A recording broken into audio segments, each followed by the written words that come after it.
So the story of Butterscotch goes like this. I had begged my parents for a pet so bad. I really wanted like a dog or a cat. They weren't having it. So they told me that I could get a hamster from Meijer. Back in the day, you know, all those higher savings and lower prices. Meijer had hamsters, gerbils, birds, all types of little pets. So we go to Meijer and I pick out this really cute brown and white hamster, a little baby, and I name her Butterscotch. Bring Butterscotch home, and over the next few days, this thing was just terrible. She was so mean. She kept attacking me. She would bite anyone, basically just me and my mom, but either way, she was biting. We wasn't having it. We took Butterscotch back to the store, picked out BJ, the other hamster I told you guys about. So bring BJ home after a few days, like literally I'd say like maybe the next day after I got BJ. My best friend at the time, she comes over. She says he's so cute, she wants a hamster.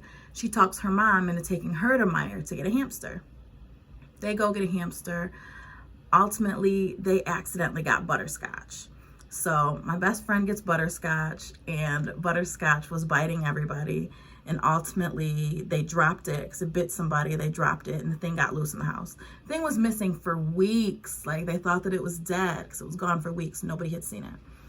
So I'm staying the night at my friend's house. You know, I'm about 9. So it's nighttime. I remember we just popped some popcorn. We're coming into her room. So we came into her room to divvy up the popcorn into these little paper cups that we had, play with our dolls, have our little girl talk. And I don't know, so I'm a plopper.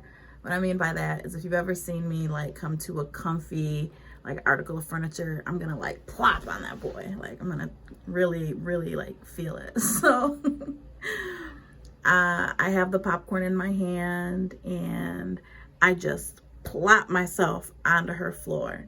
And all you hear is, y'all, I sat on the hamster. I sat on Butterscotch. I don't know where she came from, how she came out so quick, or why she ended up under my butt in the exact second that I plopped down.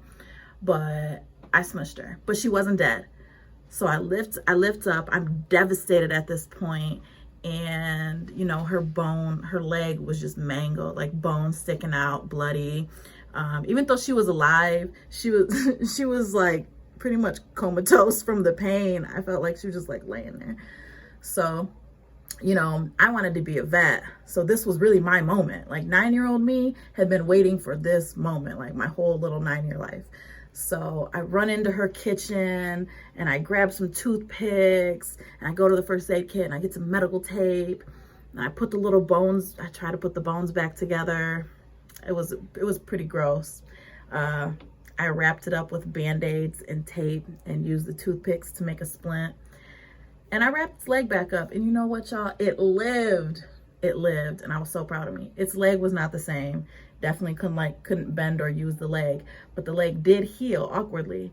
Butterscotch did die of pretty sure natural causes a couple months later. Or it might have been an infection, who knows. But I did my part. I did the best that I could. But that was the story of Butterscotch. Sat on her, felt bad. I still sometimes can hear her screaming in my head. Those are my hamster tales, y'all.